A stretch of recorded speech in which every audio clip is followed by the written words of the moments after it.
जोङो मोनसे न'खराव जोङो दंफैयो। फैनायनि खारना जाहैबाय जे मैया थांनाय मोनाबिलि 7-8टानि गेजेराव खारसि बारसि मोनसे समाजाव मुगैथाव आरो सोमोनांथाव जाथाया जानानै थांदों। जे जों खोनानो मोन्दों जे बाथाबारि गामिनि जोंनि हुबिला नार्जारि होननाय 40 बोसोरसो बैसोनि जे आइजो, फिसाजो सासे दं आरो बिसि फिसाय दङ। बेखौ मैया हरखाबै सासे दुथां जायगानिनो न' खाथिनिनो मानसि हुका बसुमतारी होननाय बे दुथाङा बिथांखौ अयनाय भाबै गावनि न' खाथियावनो बुथारनाय जादों। आरो जों बे जाथायनि जि माखासे काहानिफोर बा बिनि हिस्ट्रिफोरखौ जोङो सोंनानै मिथिबाय जे थांनाय बोसोराव जाय दिनैहाय मार्डार जाबाय, बुथार जाबाय, बिनि फिसाजो, बे माइनर एजनि गथ'खौ, बुथार जानायनि फिसाजोखौ माने मलेस्टेसन खालामदोंमोन न'आवनो। आरो बे मलेस्टेसन खालामनाय जाथायखौ नुनानै बिनि जि मोनसे न्याय बा जास्टिस मोननांगौ थाखाय जाय दिनैहाय मार्डार खालामजाबाय, बिथाङा गावनि फिसाजोनि थाखाय केस होनाय जादों। आरो केसनि गेजेरजों बे हुका बसुमतारी, बे दुथाङा, मुका बसुमतारी दुथाङा माने पुलिसनि गेजेरजों जेलाव थांदों। आरो जेलनिफ्राय बेल लानानै नै दाख्लै बावैसो न'आव दंफैयोमोन। आरो न'आव फैनानै बियो बधय जानो हागौ बिथांनि बे मोनसे बदला रिभेन्स लानानै बे आइजोखौ मैया 7-8टानि गेजेराव गावनि न' खाथिनि मोनसे न'खरावनो माने होसो होसो अयनायै खारसि बिरसि सिखा खंखाइ आरो जि मोनसे थांगोन दंफांनि लानानै बाथाम लानानै बिथाङा अयनायै माने बुथारबाय। आरो बे जाथाया जोबोद माने दिनैहाय चिरां जिल्ला ओनसोलनि रायजो राजाफोरखौ आरो बयनिबो गोसोआव मोनसे गिखांनाय आरो दुखु मोननाय दिनैहाय मोनसे थासारि लाबोदों। दिनै मानसिनि जिबना गावनि न'आवबो जुदिहाय बेबायदि निरापत्ता गैयै जायोबा आरो गावजों गाव मोनसे मानबता जि मोनसे सानस्रि बा सिन्ता बियो गैया जायोबा, न' खाथिनि मानसिया न' खाथिखौ जुदि बिदि जिउ फोजोबलायनो हायोबा अयनाय भाबै, बे जोबोद सुबुं समाजनि थाखाय साननो गोनां बाथ्रा। बेनिखायनो चिरां जिल्ला दुलाराय बर' फरायसा आफाद आरो जिटि दखरा एबसुनिफ्राय जोङो बेबायदि जाथायखौ जों गोख्रोङै जोङो दिनैहाय कन्डेम खालामदों। आरो जाय माने कालप्रिट, जाय दुथाङा बे जाथायखौ मावबाय, बिनि सायाव गोख्रोङै जोंनि जिल्लानि प्रखाखन आरो जोंनि जि मोनसे एडमिनिस्ट्रेसन सिस्टेमनि गेजेरजों आयेन बायदियै माने बिनि जि गोख्रों बा जोबथा जि मोनसे बेबस्था बेखौ लानांगौ जोङो दाबि खालामदों। आरो बेवहाय जोङो दिनै गोबां बाथ्राखौ लानानै साननांगौ दं। बायदिसिना जाथायफ्रा दिनैहाय जों लुबैयाब्लाबो जोंनि समाजनि गेजेराव जाबाय थानायखौ जों नुदों। आरो बेफोरो दिनै समाजनि थाखाय मोजां नङा। बेनिखायनो दिनै बे मार्डार जानाय जि जाथाय बा बेबायदि मोनसे खान्दुआ माबोरै फैनो हायो? थोंजोङैथ' मार्डारा फैनो हाया। दा गतिके जोङो बिनि सायाव पर्जालसना खालामदों। आरो बेखौ लानानै जों स्पेसियेलि चिरां जिल्ला एबसुआ जोङो मैयासो जोंनि जि जिल्लानि डेपुटि कमिसनार डिसि बिथांखौ जोङो मोनसे एप्रच खालामदों। बिथांजों जों सावरायदों जे जोंनि चिरां जिल्लायाव गोबां थासारिफ्रा बायदिसिना जाबाय थादों। जाय जाथायफ्रानाखि जोंनि समाजाव जाथावा आरो जानायनि खुनु मोनसे बेबायदि माने स्कप थानाङा। नाथाय बेफोरो दिनैहाय जाबाय थादों। Anti social activity, anti social element, दा बेफोरो गोबां रोखोमै जादों। दिनै ड्राग्सनि माने जि मोनसे सेबनकारिफोर, बिनि बेबहायफोर, ड्राग्स जानानै ड्राग्स लोंनानै बायदिसिना जोंनि जेनेरेसनफ्रा, जोंनि मा होनो इयुननि जायफोरनाखि जोंनि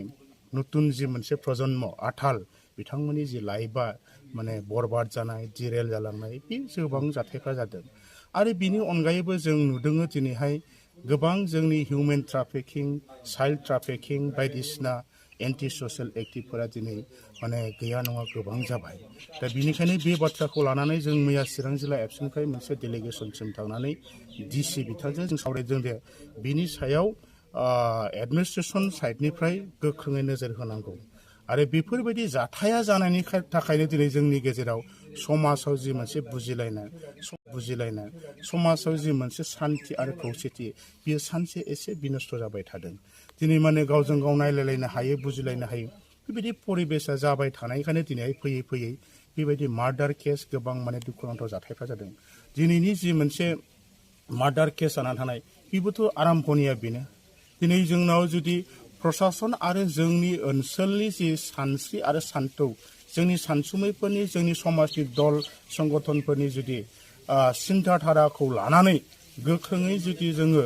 मानब समाजनि थाखाय जों खामानि मावनो हानायमोनब्ला आरो जोंनाव गोख्रों माखासे समाजारि बिथिं आरो आयेनगत बिथिं जुदि बे मोननैबो लाइनजों गोख्रों जोंनाव बेबस्थाफ्रा बा खान्थिफ्रा थानायमोनबा जोंनि गेजेराव बिदि ड्राग्स फाग्ला जोंनि गेजेराव बिदि माने उन्दै बैसोआव हाबा जानाय जोंनि गेजेराव माने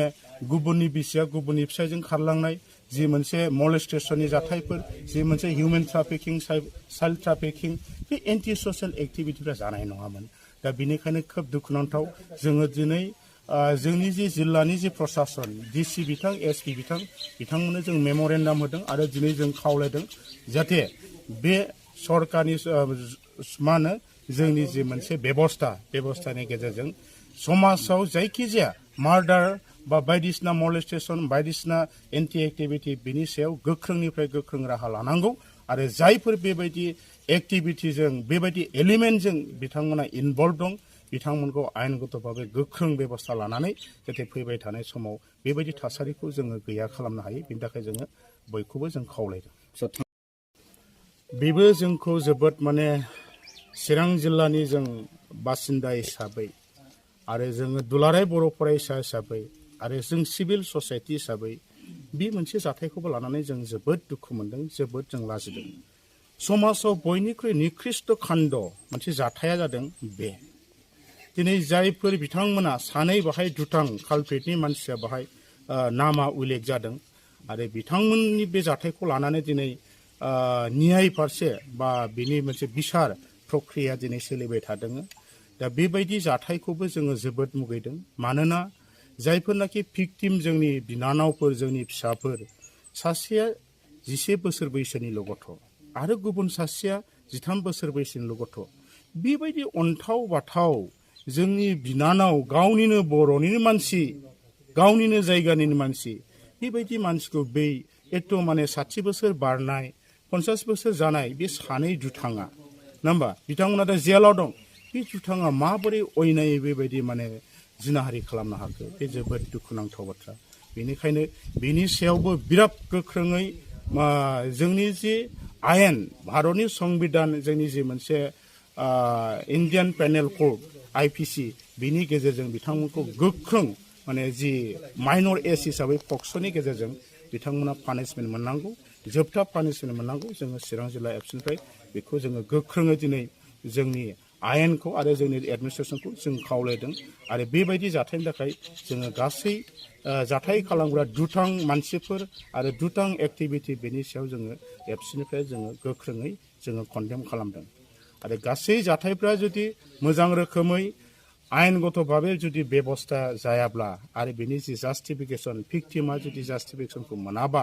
बेनि सायाव जोङो चिरां जिल्लानि सिङाव थानाय गासै माहारियारि आफाद गासै सुबुं समाजखौ लानानै फैबाय थानाय समाव जों बिनि जि मोनसे बिहित जि मोनसे बेबस्था बा मेजारमेन्ट बेखौ जोङो साननो गोनां बायद' जागोन